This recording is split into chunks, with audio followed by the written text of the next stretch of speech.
अब हम देखते हैं गुणखंड।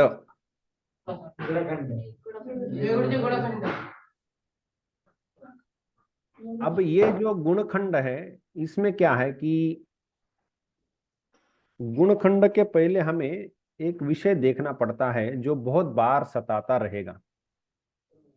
तो वह है समवाय। वो विषय है समवाय। समवाय। तो वो जो समवाय है वो बहुत बार हमारे सामने आता रहेगा। तो इसलिए हम इसको थोड़ा सा चर्चा में लाते हैं। समवाय क्या होता है, क्योंकि समवाय के बिना सभी गुण तो समवाय संबंध से रहने वाले, तो समवाय क्या चीज होती है ये देखे बिना ये थोड़ा सा इसकी चर्चा अधूरी रह जाएगी। समवाय समवाय समझने के लिए हम थोड़ा सा रिकॉर्डिंग को चाहे तो बंद, रिकॉर्डिंग नहीं, इस शेयरिंग को बंद कर सकते हैं। शेयरिंग, स्टॉप शेयरिंग कर सकते हैं। फिर से पीछे वाली लाइट दिखाई देती होगी। मेरे हाथ तो दिखाई दे रहे हैं।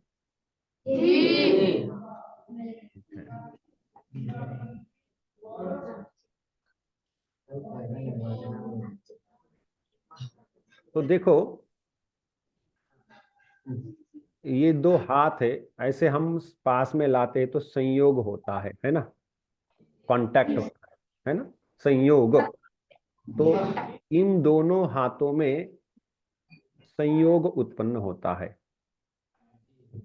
अब जब इस प्रकार से ये संयुक्त है, जुड़े हैं, तब तक इन दोनों में एक संबंध है जिसका नाम संयोग। जब इन दोनों हाथों को हम दूर कर देंगे तो अब संयोग नहीं है, संयोग नहीं है। देखो, संयोग के पहले दोनों हाथ थे और दोनों हाथों में संयोग हुआ तो दोनों हाथ है ही। जब दोनों हाथों को हम दूर करते हैं तो भी दोनों हाथ है, संयोग चला गया। ठीक है, हाँ, संयोग चला गया। तो मतलब संयोग उत्पन्न हुआ, संयोग चला हुआ, संयोग चला गया। संयोग के पहले दोनों हाथ थे, संयोग के समय भी दोनों हाथ थे, और संयोग के बाद में भी दोनों हाथ है। ये हमें समझ में आता है। इसमें यह भी है कि संयोग एक समय आया और एक समय चला गया, तो जो संयोग है वो उसको उत्पत्ति और विनाश है। अब इसमें और एक थोड़ा सा सोचो कि यह जो संयोग है, यह हाथ परमाणुओं से बना है, यह हाथ परमाणु से बना है। अब ये जो संयोग उत्पन्न हुआ, तो यह संयोग क्या परमाणु से बना है? संयोग बताओ, क्या यह संयोग परमाणुओं से बना है? नहीं बना है। तो देखो, ये ऐसा अभी क्या है कि हमने पहले देखा था कि जो कुछ बनता है वो कणों के जोड़ने से बनता है कि नहीं। लेकिन ये जो संयोग है वो ऐसा मिल रहा है हमारे सामने अभी कि जो बना तो सही, लेकिन कणों को जोड़कर नहीं बना, है ना। हम ये नहीं कह सकते कि चलो दोनों हाथों का संयोग हुआ तो जो संयोग बना है वो भी कणों से बना है, अब दूर हुआ तो वो उसके कण भाग गए। ऐसा होगा क्या? नहीं। तो संयोग जो है वह, ये संयोग यह हाथ भी नहीं है, संयोग यह हाथ भी नहीं है, लेकिन दो हाथों को जोड़ने से संयोग उत्पन्न होता है। दो हाथों में संयोग है। अब हम ये नहीं कह सकते संयोग केवल इस हाथ में है या संयोग केवल इस हाथ में है ना। हम संयोग दोनों में है, दोनों में एक संयोग है कि नहीं। दोनों हाथों में संयोग है लेकिन संयोग एक ही है। अब यदि इन हाथ, एक हाथ को मैं यहां लगाता हूं और एक हाथ को यहां लगाता हूं, तो इस हाथ का संयोग गाल के साथ है, इस हाथ का संयोग इस गाल के साथ है। ये संयोग नाश होने पर भी ये संयोग है, और ये संयोग है, इसका नाश हो तो भी ये संयोग है। अब दो संयोग है, दोनों संयोगों का नाश हुआ। हाँ, तो अर्थात कहने का तात्पर्य है कि हाथ का संयोग जो है, यहां पर दोनों हाथों में एक ही संयोग है, दो नहीं कह सकते। यहां पर हमें दो हाथों के दो संयोग कहने पड़ते हैं। ध्यान में आ रहा है? दोनों हाथों में एक ही संयोग है। ठीक। अब देखो कि हमें पता चल रहा है कि संयोग के, इसमें सबसे महत्वपूर्ण ध्यान देना है कि संयोग के पहले दोनों हाथ थे, संयोग के समय दोनों थे, संयोग समाप्त होने के बाद भी दोनों हाथ है। अब देखो ये जो कपड़ा है, ये कपड़ा तंतुओं को विशिष्ट प्रकार से तंतुओं में संयोग करने से, है कि नहीं, ऐसा सब करने से कपड़ा बना है। तंतुओं में विशिष्ट क्रम से संयोग करने से कपड़ा बना। अब देखो, यदि इस कपड़े से हम तंतु हटाना शुरू कर दे तो कपड़ा बचेगा क्या? कपड़ा नहीं बचेगा। अब देखो, अ, अभी अभी तो कपड़ा है, अभी तंतु भी है, तंतु भी, तो कपड़ा भी है और तंतु भी है, तो दो पदार्थ है, कपड़ा, पट। कपड़े को कहेंगे पट, और तंतु।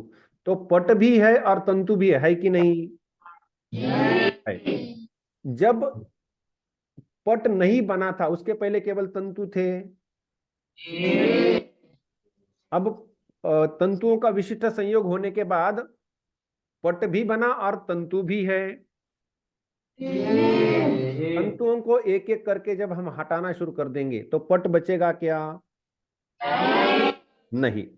अब देखो, संयोग से और इस घटना से थोड़ी सी तुलना करके देखो। संयोग के पहले दोनों हाथ थे, दोनों हाथ जुड़े, दोनों हाथ जुड़ने के संयोग होने के बाद भी थे, और संयोग जब समाप्त हुआ तो दोनों हाथ थे।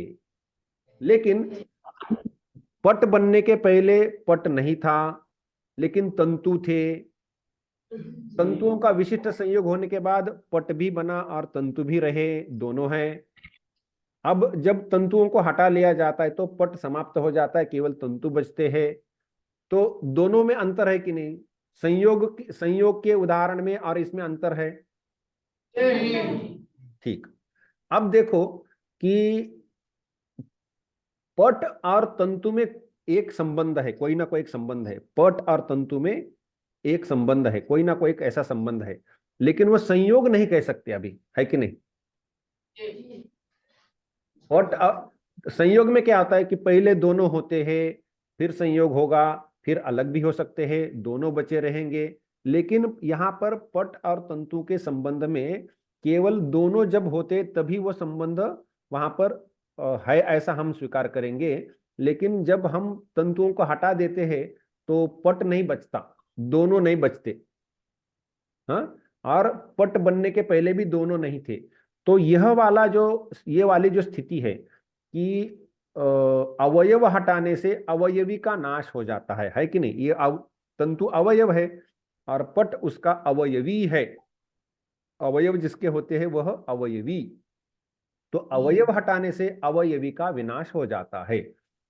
तो ऐसे समय अवयव अवयवी में कोई ना कोई संबंध जरूर है, पट और तंतु में कोई ना कोई संबंध जरूर है, और उसको हम नाम देंगे समवाय संबंध।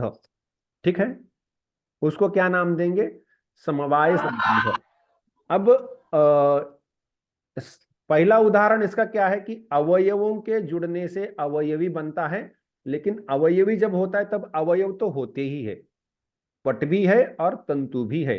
पट अवयवी है और तंतु अवयव है, दोनों होते हैं। और अवयव हटा लेने से अवयवी समाप्त हो जाता है। तो ऐसे स्थिति में जो संबंध है वह होगा समवाय संबंध। ठीक है, वो संबंध बोला जाएगा समवाय संबंध। अब देखो कि इसमें एक प्रश्न उपस्थित होता है, तो थोड़ा सा कठिन विचित्र है, थोड़ा सा हम विचार करते हैं उसके ऊपर जहां तक हो सके, कि संयोग जो है वह उत्पन्न हुआ और उसका विनाश हो गया। ठीक है, संयोग उत्पन्न भी हुआ और उसका विनाश भी हो गया। तो संयोग अनित्य पता चलता है। समवाय नित्य है, न्याय का कहना है कि समवाय जो है वह नित्य है। अब प्रश्न उपस्थित होता है कि कैसे समझे नित्य है, कैसे माने कि समवाय नित्य है।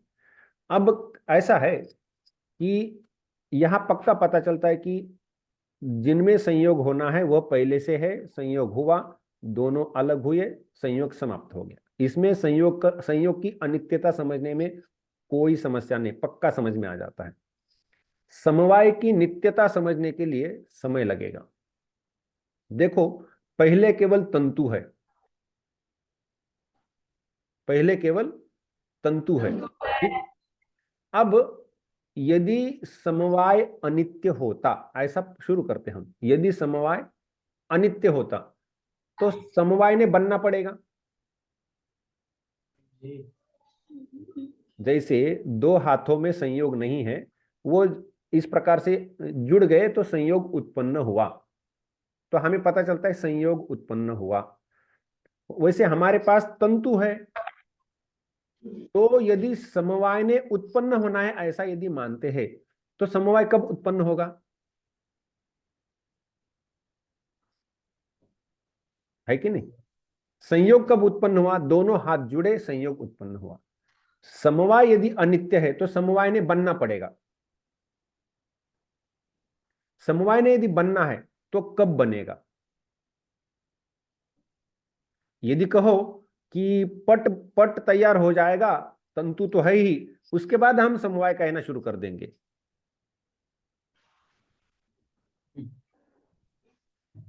मतलब जब तक तंतु जोड़ रहे थे तब समवाय नहीं था, जब सब तंतु जोड़ देंगे तो अब समवाय उत्पन्न हुआ, ऐसे कहने की स्थिति हो जाएगी। ये समस्या उत्पन्न होती है। तो समवाय जो है, मतलब सामान्य स्थिति में समझने के लिए इतना प्रयास करते हैं कि वह अनित्य मानने से समवाय कब उत्पन्न हुआ, इस प्रश्न का समाधान करना पड़ेगा, है ना। तो इस प्रश्न का समाधान करना कठिन है, किस किस क्षण समवाय उत्पन्न हुआ और किस क्षण समवाय का ध्वंस हुआ, समवाय की समाप्ति हुई, ये बताना कठिन है। इसलिए समवाय अभी नित्य मान करके चलना है। असमवाय पूरे विश्व में एक ही संबंध है, ऐसा नहीं कि इस पट में एक समवाय है, तुम लोगों के पास जो पट है उसमें दूसरा समवाय, वहां तीसरा समवाय है, ऐसा नहीं है। समवाय एक ही है, समवाय एक ही है। जैसे हमने देखा आकाश एक ही है, काल एक ही है, वैसे समवाय भी एक ही है। कहाँ कहाँ दिखता है उसको समझने के लिए एक छोटे से उदाहरण की आवश्यकता होती है कि जिन दोनों में समवाय है उनमें से एक को हटा लेने से दूसरे का विनाश हो जाता है। ध्यान रहे, इसके ऊपर पक्का ध्यान दे। हाँ, जिन दोनों में समवाय है उनमें से एक को हटा लिया, निकाल लिया, साइड कर दिया, तो दूसरे का ध्वंस हो जाता है, समाप्त हो जाता है। संयोग में क्या हो रहा था, जिन दोनों में संयोग है उसमें से एक को हटा लिया तो दूसरा रहता था, टिकता था, है ना। लेकिन समवाय में, जैसे पट और तंतु में समवाय है, तो हम यदि पट से तंतु हटा लेते तो पट बचता है क्या? यदि पट बचता तो हम ऐसा करते कि इतने से तंतु ला करके एक पट बना देते, बाजार में बिक्री कर देते, और तंतु हटा लेते, उसके पास पट रहेगा, फिर हम उन तंतुओं के द्वारा नया पट बनाते, फिर एक नया पट बिक्री कर देते, फिर तंतु हटा लेते। तो ऐसा करते हैं क्या? नहीं। तो तंतु हटा लेने से पट नहीं बचता, इतना पक्का है। तो इसमें यह स्पष्ट होता है कि एक को हटाने से दूसरे का विनाश हो जाता है, ठीक है। एक को हटाने से दूसरे का विनाश हो जाता है। तो ऐसा, ऐसे जो दो होते हैं, एक को हटाने से दूसरे का विनाश होना, तो उसको हम कहेंगे, इन दोनों में जो संबंध होता है उसको कहेंगे हम समवाय संबंध, है ना। जो मैंने जैसे एक उदाहरण दिया, ये पट और तंतुओं का, तंतु हटाने से पट का विनाश हो जाता है, इसलिए। तो ये मेरा एक ये वाक्य ध्यान में रखना कि पट और तंतु में समवाय संबंध है, तंतुओं को हटाने से पट का विनाश हो जाता है। ये ध्यान में आया वाक्य? अब तुम लोगों ने मुझे नए नए उदाहरण बताने हैं। ऐसे वाक्य का प्रयोग करना है कि पट और तंतु में समवाय संबंध है, तंतु को हटाने से पट का विनाश हो जाता है। ऐसे तुम लोग बताओ तो। एसी है। एसी गुरुजी। देखो, मैंने 2 वाक्य बोलने के लिए बोला है, वैसा बोलना है। मैंने कैसे वाक्य बोले कि पट और तंतु में समवाय संबंध है, तंतुओं को हटाने से पट का विनाश होता है। इस प्रकार के वाक्य में बोलना, केवल एसी बोलने से नहीं होगा, थोड़ा सा विस्तार से बोलो ताकि समझ में आ जाए। कॉपी और पेज में समवाय संबंध है, कॉपी में से पेज निकालने से कॉपी का। बहुत अच्छा, बहुत अच्छा है। और बताओ। में स्याही है, समवाय संबंध से निकालने पे पेन खत्म हो जाएगा। हाँ, थोड़ा सा स्पष्ट। एक तो एक्सप्रेस को धीरे चलाना है। बताओ। पेन गुरुजी, पेन के अंदर स्याही है, समवाय संबंध से स्याही निकाल दी तो पेन का विनाश हो जाएगा। अच्छा, शाही निकाल लेने से पेन समाप्त। गुरुजी, स्याही स्याही। अच्छा, वो जो इंक वाला पेन होता है, उसकी इंक जब निकाल लेते हैं तो पेन गया? नहीं नहीं, दोबारा इंक डाल लेते हैं। बाजार में जो इंक वाला पेन मिलता है उसमें इंक पहले होती कि नहीं होती है? होती है। पहले से इंक होती है। क्या होती गुरुजी? में नहीं होती, बहुत से में नहीं होती। वो जो निब निब वाला जो पेन होता है, निब वाला पेन है ना, तो उसमें, हाँ, तो बिना इंक वाला पेन मिलता है तो बाजार में बिना रिफिल वाले पेन मिलते कि नहीं मिलते? इंक वाला मिलता है। तो बिना इंक से पेन रहता है तो जी। तो ये उदाहरण कैसे बैठेगा? मार्कर। दीवार में ईंट समवाय संबंध है, ईंट हटा लेंगे तो दीवार का शीश हो जाएगा। हाँ, राजा राम ने बढ़िया से बोला, ईंट और दीवार में समवाय संबंध है, ईंटों को हटा ले तो भवन या दीवार नहीं रहेगी। ठीक, बढ़िया। और बताओ। शरीर में आत्मा है, आत्मा निकाल लेंगे तो शरीर बंद हो जाएगा। शरीर में आत्मा है, आत्मा निकाल लेंगे तो बंद हो जाएगा। शरीर में आत्मा है। देखो, मैंने ऐसा वाक्य प्रयोग नहीं किया था, मैंने बोला पट और तंतु में समवाय संबंध है, हाँ, और तंतु हटाने से पट नहीं मिलेगा। ऐसी भाषा में मुझे बोलो। घर जो प्रखर बोल रहा है, प्रखर बोल। प्रखर प्रखर बताओ। बेड में लकड़ी है, लकड़ी हटाने से बोलो। बेड में लकड़ी है, लकड़ी हटाने से समवाय संबंध का ध्वंस हो जाएगा।